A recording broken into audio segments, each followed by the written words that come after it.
Donc nous parlons aujourd'hui de cohésion de groupe. La cohésion de groupe est le point de départ de la motivation en formation. Le formateur doit avoir le souci de créer de la motivation, quels que soient les participants, quel que soit leur niveau, quelles que soient leurs origines, socioculturelles. Il doit travailler à cette cohésion de groupe. C'est le point de départ de la motivation. Par exemple, si vous êtes amené à intervenir en entreprise, eh bien, il va falloir que vous vérifiez la motivation de tous les salariés qui sont présents dans la salle. Parce que certains ont peut-être été obligés à se rendre à cette formation, d'autres sont là parce qu'ils l'ont souhaité, d'autres ne comprennent pas pourquoi on leur a demandé d'être présents, etc., etc.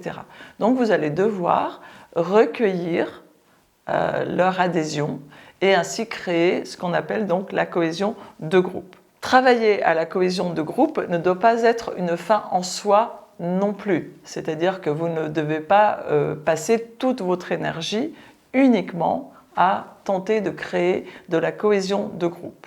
Il faut savoir que si vous passez trop d'énergie à créer uniquement la cohésion de groupe, c'est-à-dire vous passez votre temps à faire des blagues, à ce que tout le monde soit attentif, motivé, etc., parce que vous avez peur de perdre cette cohésion de groupe, eh bien vous allez perdre le contenu. C'est-à-dire que vos objectifs pédagogiques que vous devez délivrer, eh bien vous allez peut-être avoir du mal à les atteindre.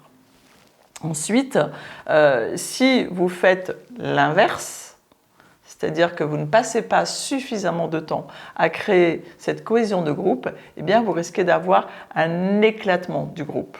C'est-à-dire que vous allez avoir des personnes qui vont vous suivre et d'autres personnes qui ne vous suivront pas. En fait, l'art de communiquer, donc pour créer la cohésion de groupe, eh bien ça va être de trouver ce juste équilibre, de passer du temps sur votre contenu, mais en ayant toujours le souci d'être dans la cohésion du groupe. Alors pour cela, il y a quelques règles que vous pouvez mettre en place et c'est celles-là que je vous invite donc à découvrir et surtout à bien les avoir en tête. Une chose qui est très importante dans la cohésion de groupe, c'est que vous devez traiter tous les stagiaires de manière équitable. C'est-à-dire qu'on est humain, on est formateur, on est imparfait.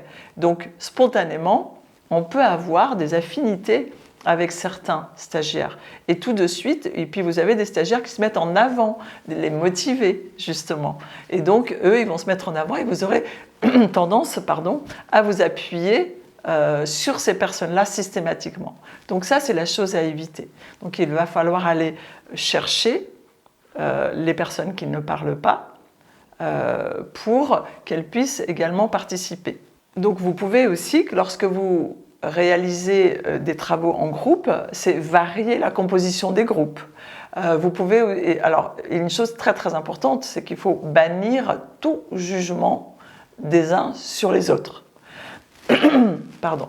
Donc vous pouvez également envisager de partager, surtout dans les premiers temps, si vous avez un groupe en formation pendant une durée assez longue, de partager le temps du déjeuner avec eux. Un conseil de pratique, et là je vous partage ma propre expérience, cela ne veut pas dire que vous allez devenir le copain ou l'ami de vos stagiaires. Chacun reste dans sa position, mais ça peut créer de la convivialité, ça peut aussi permettre d'aborder des sujets autres que la formation pendant ces temps de pause, que ce soit le temps d'un café ou que ce soit le temps d'un repas. Et ce qui est très très important, c'est qu'au départ, c'est que le formateur s'investisse à créer une cohésion de groupe au départ de la formation. Parce qu'une fois que cette condition est remplie, l'énergie des stagiaires sera présente et vous n'aurez pas des non-dits, il n'y aura pas des choses que vous n'aurez pas explorées et qui finalement vont larver votre cohésion de groupe. Et de ce fait, la motivation. Donc voilà à peu près dans les grandes lignes les points de vigilance pour la cohésion de groupe. Donc égalité de traitement, varier vos compositions de groupe, créer des moments de convivialité et également bannir tout jugement des uns sur les autres. Donc je vous donne rendez-vous au chapitre suivant où on va parler du maintien de l'attention.